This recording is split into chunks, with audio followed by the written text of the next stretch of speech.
네, 오늘은 하나님의 집이라는 제목으로 하나님의 말씀을 함께 보도록 하겠습니다.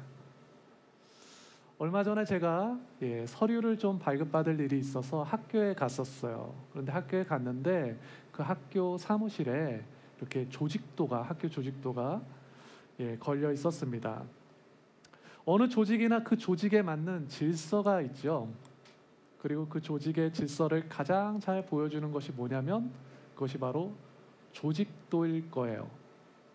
예를 들면 학교의 조직도를 보면요, 교장 선생님을 시작으로 해서 그 밑에 교감 선생님, 주임 선생님, 그리고 각 반을 맡은 담임 선생님들이 있겠죠. 회사는 어떠하죠? 맨 위에 사장님이 있고, 그리고 이사님이 계시고, 부장님, 과장님, 사원들 이렇게 있는 거예요. 이처럼 조직도를 보면 그 조직의 구성과 질서가 한눈에 들어온다는 것입니다. 사도 바울은 고린도 교회에게 이러한 질서를 보여줄 필요가 있었던 거예요. 왜냐하면 고린도 교회는 분열하고 다투며 혼돈 가운데 있었기 때문입니다. 고린도 교회의 분열은 서로 다른 리더들을 추종하는 것으로 시작됐었죠. 그래서 성도들은 자신이 추종하는 리더들을 자랑했고, 이로 인해 교회가 서로 나누어지고 싸우는 일이 생겼던 것입니다. 고린도 교회는 질서가 사라지고 혼돈이 생겼다는 것이에요. 그래서 사도 바울은 이 혼돈의 문제를 해결하기 위해서 하나님 나라의 질서를 전해주는 것이라고요. 그런데요, 그 질서를 가장 잘 보여주는 것이 뭐라고 했죠? 질서를 가장 잘 보여주는 것이 뭐라고 했습니까? 조직도. 조직도. 하나님 나라의 조직도를 보여줄 필요가 있었던 거예요. 조직도는 맡은 일에 대해서 이렇게 상하 관계를 보여주잖아요. 누가 높은 사람이고 누가 낮은 사람인지 보여줍니다. 사도 바울도 고린도전서를 기록하며 이러한 부분을 염두하고 기록했다는 것이에요. 그래서요, 고린도전서 1장을 보면요, 사도 바울이 교회에 인사를 하고 이 인사가 끝나자마자 2장에서 이 조직도가 시작된다고 보시면 돼요. 2장에서 가장 먼저 누구에 대해서 말씀하나요? 하나님에 대해서 말씀하는 거예요. 가장 높으신 분. 하나님에 대해서 말씀합니다. 그리고 3장에 들어와선 그 하나님 밑에 있는 하나님의 사역자들에 대해서 말씀하기 시작해요. 그리고 이어서 성도들에 대해서 말씀하죠. 이처럼 조직도는 상하 관계를 알려줍니다. 그런데 이뿐만 아니라 조직도는 상하 관계를 넘어서서요, 각자 맡은 역할이 무엇인지 알려주기도 해요. 그래서 2장에서는 하나님이 어떤 분이신지, 누구신지를 우리에게 알려줬어요. 하나님이 어떤 분이셨죠? 성령을 통해서 십자가의 도를 알게 하신다는 그 하나님의 지혜를 말씀했던 거예요. 기억나시나요? 그리고 3장에서는 우리가 지난주에 살펴봤던 것처럼 하나님의 사역자들은 이렇게 농사를 통해서 심고 물을 주는 사람이라고 분명히 우리에게 전해줬던 것입니다. 이처럼 사도 바울은 고린도 교회에게 지금 상하 관계뿐만 아니라 어떤 그 각자의 역할들까지도 전해주고 있었다는 거예요. 하나님 나라의 조직도를 우리에게 보여주고 있다는 거죠. 이를 통해 하나님의 나라의 그 질서를 우리에게 알려주고 있다는 것입니다. 그래서 우리가 지난주에 농사의 비유를 통해서 사역자들, 즉 교회 리더들이 가지는 서로 다른 역할에 대해서 살펴보았던 겁니다. 그리고 오늘은 여기서 한 걸음 더 나아가서 그 리더들이 하는 일이 무엇인지 조금 더 구체적으로 보게 될 거예요. 오늘은 그래서 집 짓는 비유를 통해서 교회 리더들이 하는 그 사역이 어떻게 평가될지에 대해서 보게 된다는 것입니다. 중요한 것은요, 바울이 보낸 이 편지가 누구에게 보내지는 편지죠?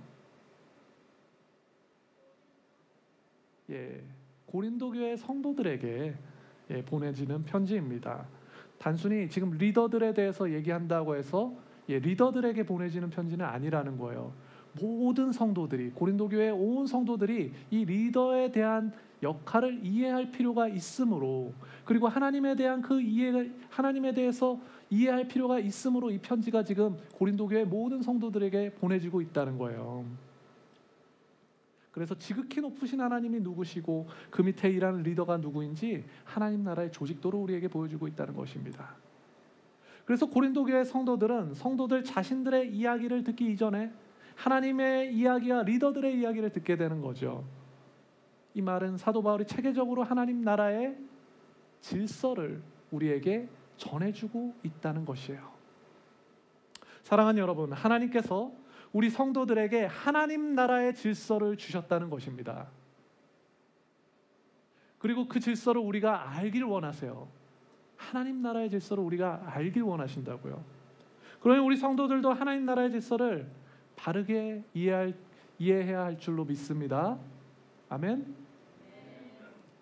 예, 자기 개인의 어떤 신앙과 개인의 어떤 그런 상황만 바라보는 것이 아니고, 혹은 내가 속한 사역팀이나 혹은 내가 속한 그 소그룹, 그것에만 관심을 갖는 것이 아니라 이 전체적인 하나님 나라의 그 질서, 하나님께서 세우신 하나님 나라의 그 전체적인 질서를 우리는 바라볼 수 있어야 한다는 거예요.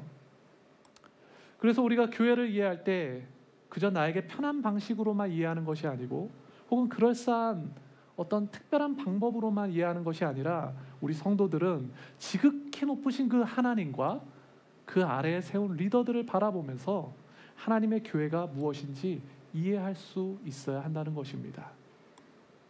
하나님 나라의 질서를 알아야 한다는 거예요. 이처럼 우리 어린 양 교회 하나님 나라의 질서가 바르게 세워질 때, 바로 그때 우리 성도들은 그 어떤 상황 속에서도 더 이상 혼돈 가운데 빠지지 아니하고 하나님께서 기뻐하시는 신앙생활을 할 수 있는 것입니다. 우리 좌우에 계신 분들에게 이렇게 도전합시다. 당신은 하나님 나라의 질서를 세워가는 사람입니다.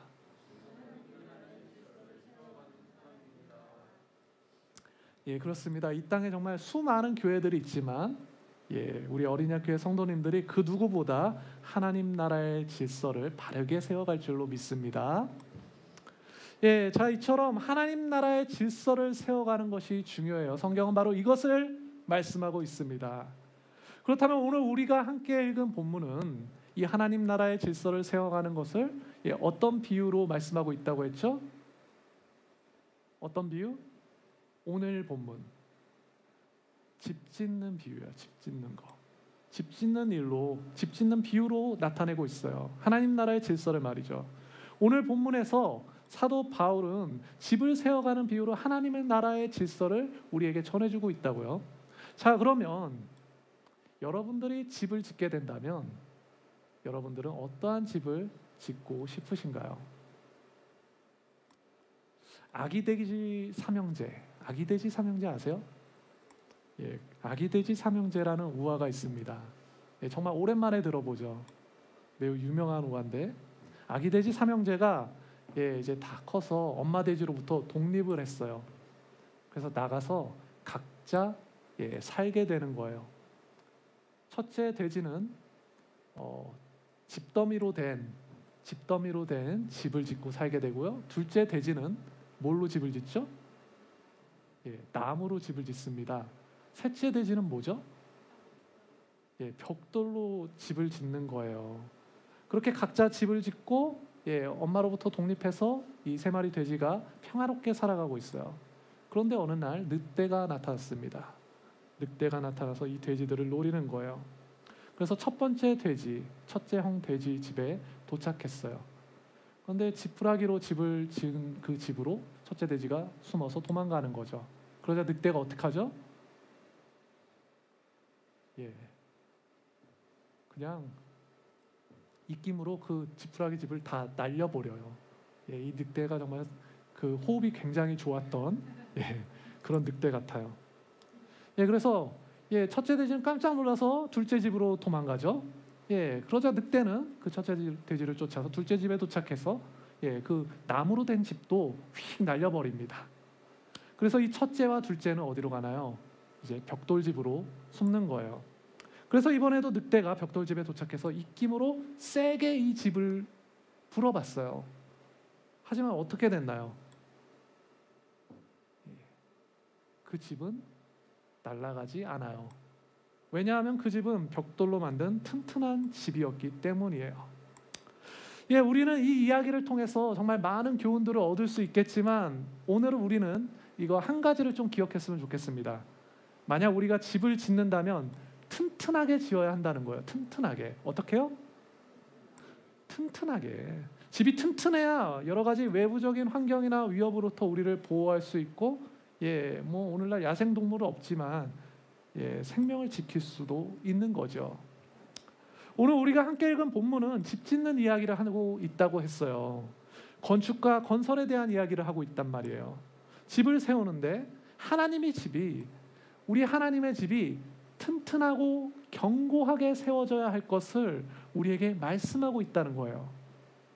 우리 좌우에 계신 분들에게 이렇게 도전해 볼까요? 당신은 하나님의 집을 세워가는 사람들입니다.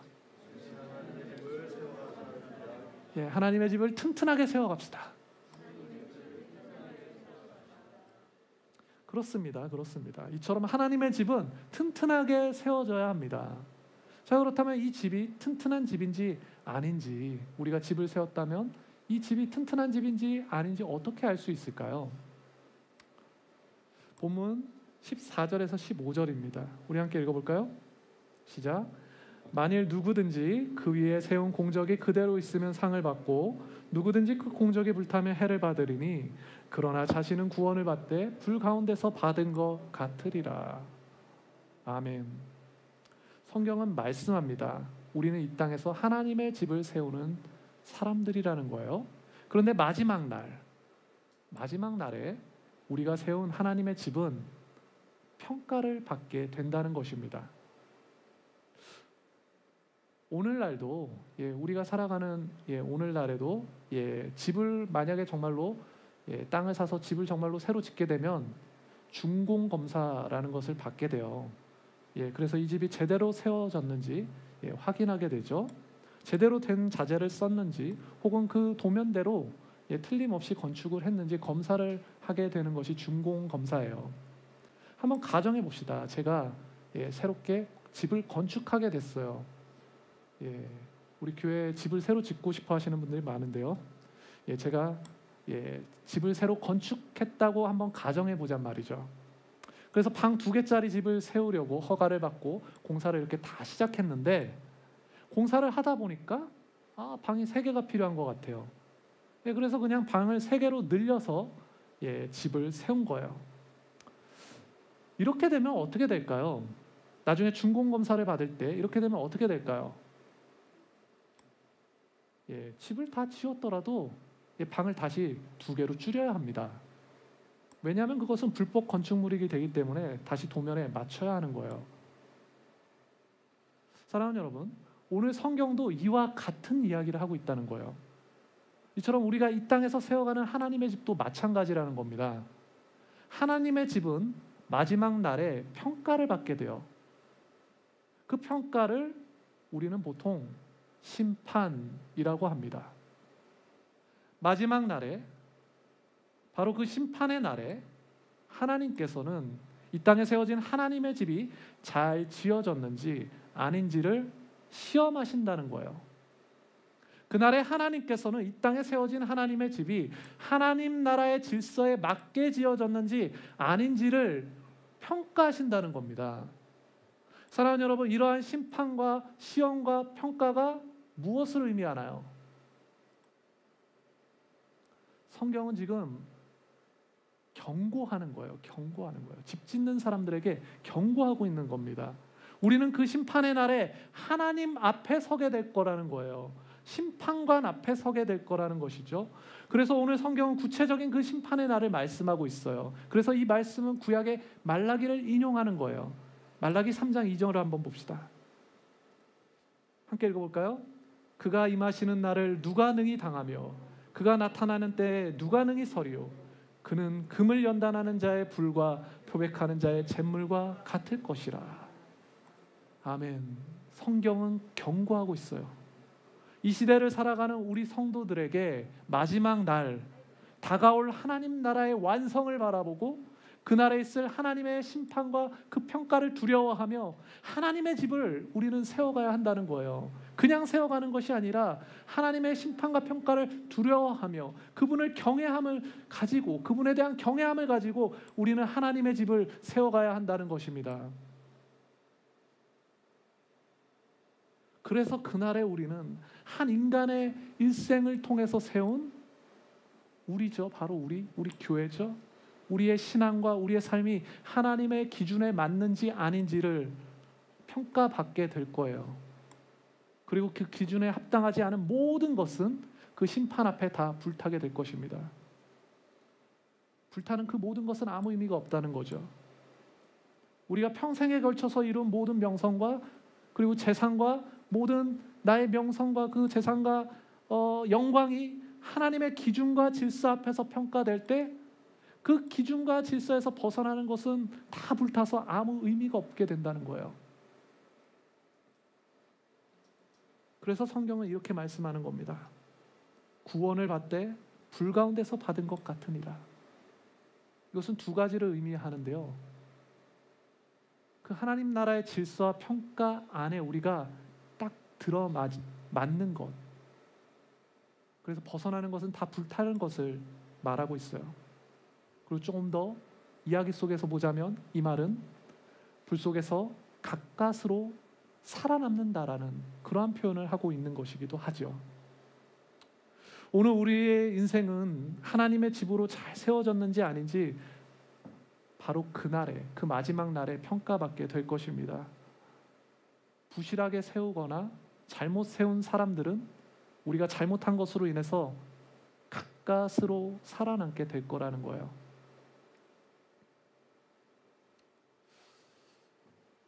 우리가 교회 건축물을 세우는 것도 마찬가지예요. 교회 건물을 세우는 건 말이죠. 개인적으로 저는요, 우리 어린 양 교회가 이렇게 세워졌으면 좋겠어요. 예배 공간은 지금보다, 지금 여기보다 한 4배에서 한 5배 정도 넓었으면 좋겠다. 믿음이 좀 적은가요? 한 10배로 할까요? 한 그 정도 더 큰 공간이면 좋겠다, 그런 생각을 해보게 돼요. 그리고 저 끝에는 방음 시설이 잘 된, 그리고 통유리로 돼서 잠옷실이 있고 엄마들이 눈치 안 보고 아이들과 함께 예배드리고, 그러면 참 좋겠다, 그런 생각을 하게 됩니다.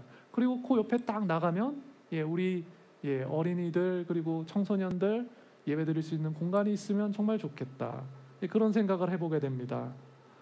게다가 여기에 있는 저희 음향 시설이 굉장히 좋은데, 그리고 조명도 좋고 방송 시설도 좋은 편인데, 이거보다 더 퀄리티 있고 좋은 것으로 멋진 걸로 그렇게 바꾸면 좋겠다.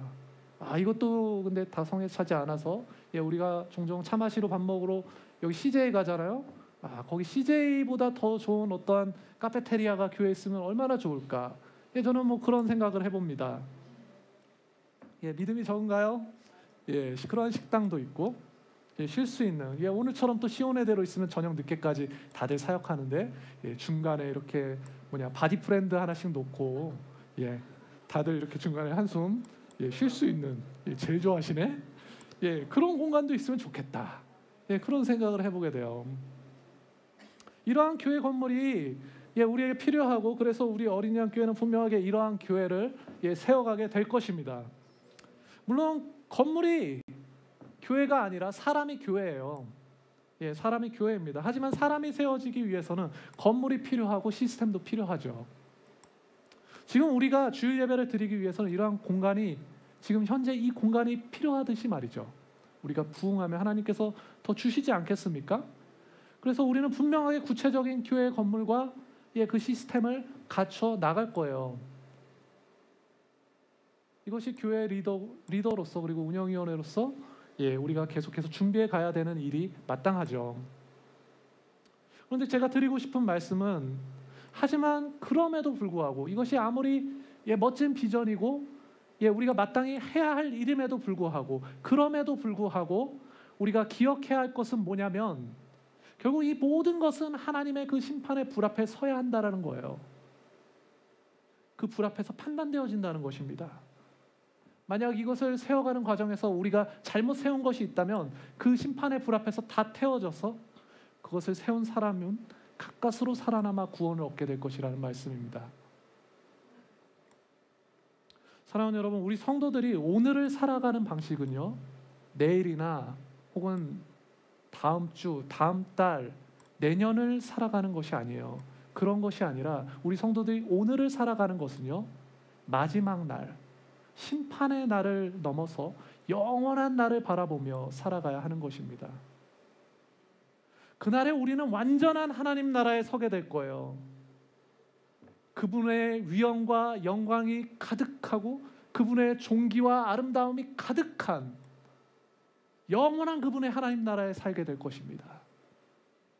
우리는 그날에 온전한 하나님 나라의 그 하나님의 집을 보게 될 거예요. 더 이상 시험과 심판이 없고 완전함을 얻은 그분의 백성들만이 그곳에서 살아가게 될 것입니다. 그날을 기대하시는 분들만 아멘 합시다. 우리의 좌우에 계신 분들에게 한 번 더 축복할까요? 영원한 하나님의 집을 사모합시다. 영원한 하나님의 집을 사모합시다. 바로 그곳에 당신이 있을 겁니다.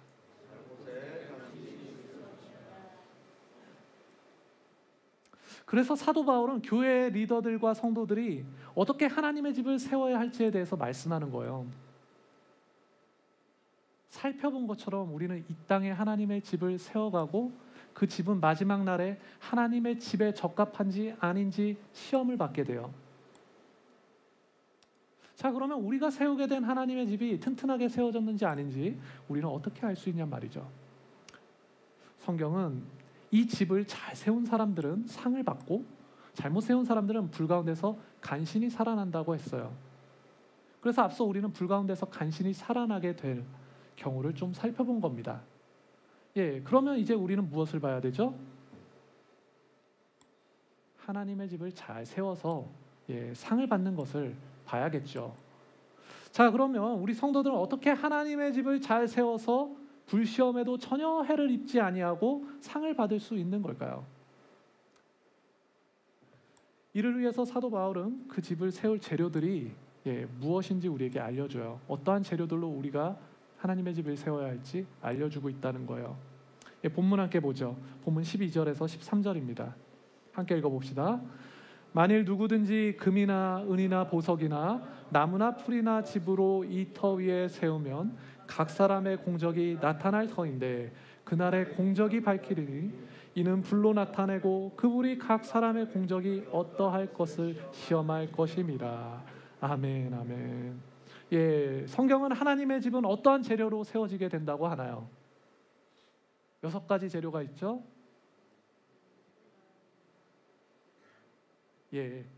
자신 있게 한번 대답해 볼까요? 시작. 금, 은, 보석, 나무, 풀, 집. 이 재료들은요, 이 6가지 재료들은요, 불이라는 기준 앞에서 2가지 재료로 나눠볼 수 있어요. 어떻게 나눌 수 있을까요? 잘 타는 어떤 가연성 재료와 잘 타지 않는 불연성 재료로 나눠볼 수 있겠죠. 그러면 불에 잘 타는 재료는 뭘까요? 나무나 풀이나 칩이겠죠, 당연히. 그럼 불에 잘 타지 않는 재료는 금과 은과 보석입니다. 자, 그러면 이러한 분류는 이 재료에 대해서 서로 다른 가치를 보여줘요. 한쪽은 잘 타고 한쪽은 잘 타지 않는데, 잘 타지 않는 것은 값진 재료죠. 근데 잘 타는 것은 상대적으로 값싼 재료라는 거예요. 사랑하는 여러분, 여러분들은 어떠한 재료로 하나님의 집을 세우길 원하시나요? 성경은 우리가 하나님의 집을 어떻게 세우던 간에 그 사람의 공적이 나타난다고 했어요. 공적이라는 것은요, 행위를 가리켜요. 행위. 따라서 하나님의 집은요, 가치 있는 행위, 정말로 가치 있는 그런 행위를 통해서 세워져야 우리가 그날에 해를 받지 않고 도리어 상을 받게 된다는 것을 말씀해주고 있다는 것입니다. 이것은 분명히 세상 사람들도 이해할 수 있는 너무나 쉬운 원리죠. 우리가 하나님을 섬길 거면 가치 있는 것으로 섬겨야 하나님께서 상을 주시지 않겠어요? 이것은 너무나 쉬운 원리예요.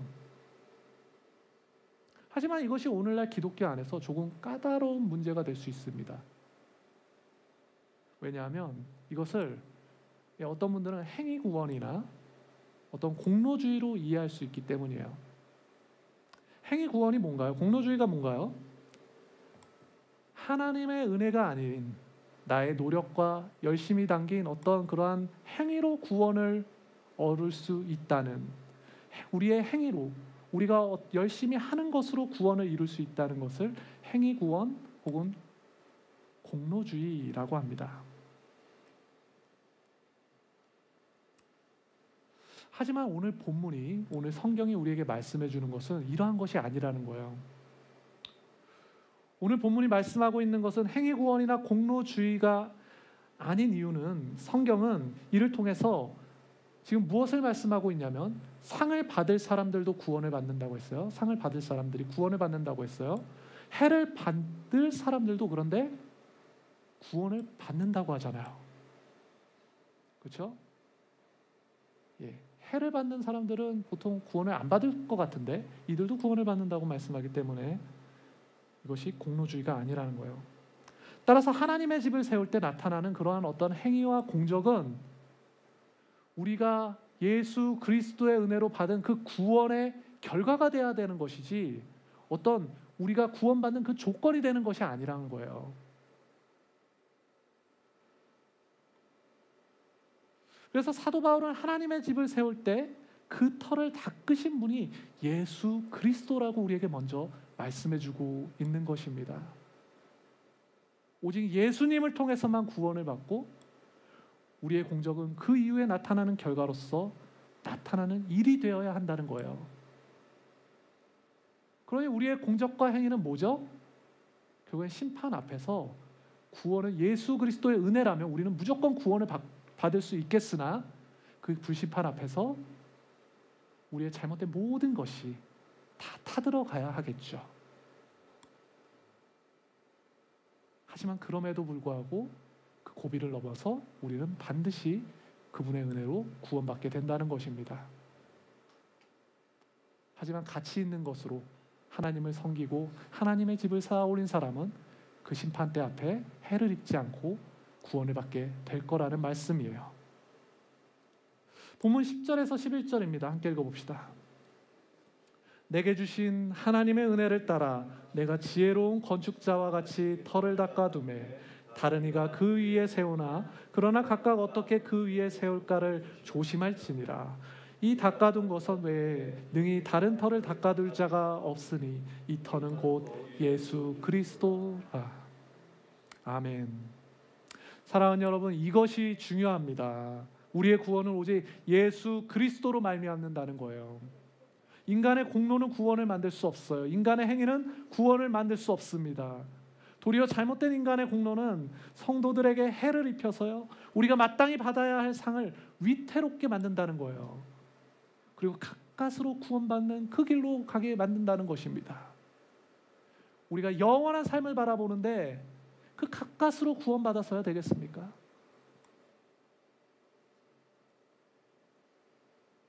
고린도 교회는, 사도 바울이 지금 이 편지를 보내는 그 고린도 교회는요, 잘못된 공로를 추구했어요. 사람을 높이고 어떤 특정한 사람들을 자랑하며 교만한 일들로 하나님의 집을 세웠던 거예요. 하나님의 교회를 사람의 명성으로 세우는 그러한 사람은 정말로 미련한 사람인 겁니다. 오늘날 우리가 한국 교회를 보면 이러한 일들을 참 많이 보게 돼요. 하나님과의 관계가 아니라 어떤 유명한 목사님과의 그러한 관계를 자랑하고 거대한 교회 건물과 혹은 거대한 교단을 자랑하며 그것으로 자신의 업적과 거기에 대한 소속감으로 자기의 영광을 삼는단 말이죠. 따라서 우리가 드러내야 할 공로와 행위는 철저하게 우리 구주 예수 그리스도의 은혜에 근거한 그러한 반응이어야 한다는 겁니다. 하나님의 은혜를 따라서 예수 그리스도께서 이루신 그분의 십자가가 우리의 삶을 다스리는 가장 우선되는 기준이어야 하고, 우리의 삶에 나타나고 열매맺는 가장 아름다운 질서여야 한다는 거예요. 우리 서로를 한 번 더 격려할까요? 은혜의 반응을 합시다. 가장 아름다운 반응을 합시다. 그 반응이 바로 예수 그리스도에 기초한 그 은혜에 반응하는 거예요. 예수님께서 공생애를 시작하시자 수많은 사람들이 예수님을 따랐습니다. 그들도 자랑하고 싶었겠죠. 목자가 없고 지도자가 없는 그 시대에 예수님을 따랐던 많은 사람들은 정말 예수님이 나의 리더라고 자랑하고 싶었을 거예요. 그런데 예수님께서는요, 어떤 성으로 가지 않으시고 산으로 올라가세요. 그리고 산에 올라가서 그를 따르는 제자들을 가르치기 시작하십니다. 우리는 그 가르침을 산상수훈이라고 하죠. 예수님께서 가르치신 산상수훈에는 하나님 나라의 새로운 질서가 담겨 있었어요. 그 새로운 질서는 세상의 질서와 반대되는 질서였습니다. 그래서 산상수훈은 이렇게 시작해요. 오늘 시간 관계상 시작하는 그거 하나만 보겠는데, 나중에 집에 돌아가셔서 마태복음에 나오는데 마태복음을 쭉 한번 읽어보세요. 마태복음 5장 3절입니다. 함께 읽어볼까요? 심령이 가난한 자는 복이 있나니 천국이 그들의 것이며. 아멘. 사랑하는 여러분, 예수님께서는 심령이 가난한 자가 복이 있다고 말씀하세요. 심령이 가난한 자가 복이 있는 이유가 뭔가요? 왜 그들이 복이 있죠? 천국이 그들의 것이기 때문입니다. 예수님께서는요, 이렇게 말씀하세요. 천국이 그들의 것이며. 예수님께서는 먼 훗날에 천국이 그들의 것이 될 것이라고 말씀하지 않으세요. 예수님께서는 지금 미래형으로 말씀하지 않으시고 지금 현재형으로 말씀하신다는 거예요. 바로 지금, 바로 여기, 바로 지금이, 바로 지금 이곳에 천국이 우리의 것이 된다는 거예요. 그렇게 성도는 이미 우리 가운데 도래한 천국을 살아가는 사람들입니다. 그러면서 동시에 완성될 하나님 나라를 기다리는 사람이 성도인 거예요. 바로 이것이 하나님 나라의 질서예요. 이 세상 사람들은 생각해 볼 수 없는 질서. 바로 이것이 우리가 가장 귀한 것으로 하나님의 집을 세워갈 수 있는 이유인 것입니다. 따라서 오늘 성경이 우리에게 금과 은과 보석과 같은 가장 가치 있는 것으로 하나님의 집을 세우라는 것은요, 하나님 나라의 질서 안에서 가장 크고 높은 사랑을 나타내신 예수 그리스도의 십자가로 하나님의 집을 세우라는 말씀이에요. 그래서 우리 또한 서로를 사랑하며 예수님처럼 살아가라는 그러한 삶을 세워가야 한다는 것입니다. 단순히 교회 금, 은 이런 보석 같은 헌금 많이 하라 이런 얘기를 완전히 초월하는 하나님 나라의 질서를 우리에게 말씀해주고 있다는 거예요. 사랑하는 여러분, 예수님께서는 사랑을 실천하지 못하는 자들을 가리켜서 자기 상을 이미 받았다고 말씀하셨어요. 그리고 예수님께서는 그들에 대해서 모래 위에 집을 세우는 자들 같다라고 하셨어요. 예수 그리스도라는 완전한 그 반석 위에, 그 터 위에 집을 세우는 것이 아니라 모래 위에 세우는 것이 얼마나 미련한 일입니까? 사랑하는 여러분, 그러니 우리 성도들은 우리 구주 예수 그리스도의 그분의 사랑 위에 기초하여서 하나님의 집을 세워가야 하는 것입니다. 우리의 삶에 약속한 그 질서 가운데, 약속된 그 질서 가운데 하나님 나라의 질서를 우리 스스로 세워가야 한다는 거예요. 그래서 먼저는 우리가 해야 할 일이 있겠죠. 교회에서, 우리가 주일날 이렇게 교회에 모이면 교회에 모여서 하나님의 질서를 우리가 세워가야 하는 것입니다. 그리고 가정에서도 우리 하나님의 질서를 세워가세요. 아이들을 돌보고 양육하며 하나님의 질서를 가르치고 하나님의 질서를 나 스스로 먼저 세워가야 합니다. 소소하고 작은 일부터 시작해 보세요. 사랑을 실천하십시오. 그리고 우리가 직장에서 일을 하며 사람들을 만날 때 이때가 제일 어렵죠. 그곳에서 하나님의 질서를 세워가십시오. 우리의 직장과 우리의 직업이 내 삶의 질서를 만들어가게 허락하지 마세요. 복음이 하나님 우리에게 하나님 나라의 질서를 우리에게 주셨다니까요. 그리고 그 질서를 통해서 세상을 바꾸기를 명령하셨어요. 근데 세상의 질서로 자꾸 나를 바꾸게 만들지 마시라는 거예요.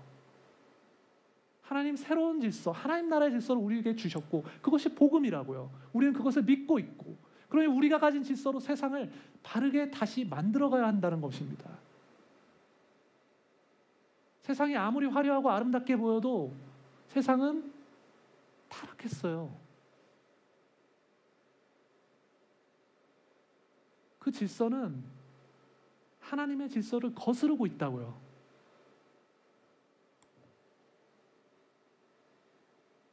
우리에게 이 질서를 만들어갈 책무가 있다는 것입니다. 사랑하는 여러분, 앞서 제가 그 조직도는 그 상하 관계를 보여준다고 했습니다. 이 땅의 질서가 하나님 나라의 위계 질서 아래에 있음을, 높으신 하나님 나라의 질서, 위계 질서 아래에 있음을 우리의 모습을 통해서, 우리의 존재를 통해서 세상 가운데 드러내야 한다는 것입니다. 우리는 세상 한가운데서 하나님의 높으심을 드러내는 그러한 사람들로 부르심을 받았다는 거예요. 학교에서 선생님과 친구들을 만날 때도 어떻게 나를 통해서 하나님 나라의 질서를 드러낼지 고민해 보십시오. 바로 이것이 우리가 이 땅 가운데서 하나님의 집을 세워가며 천국의 그 상을 누리는 구체적인 방법인 것입니다. 우리 좌우에 계신 분들에게 이렇게 도전합시다. 하나님께서 당신을 통해 하나님의 집을 세워 가십니다.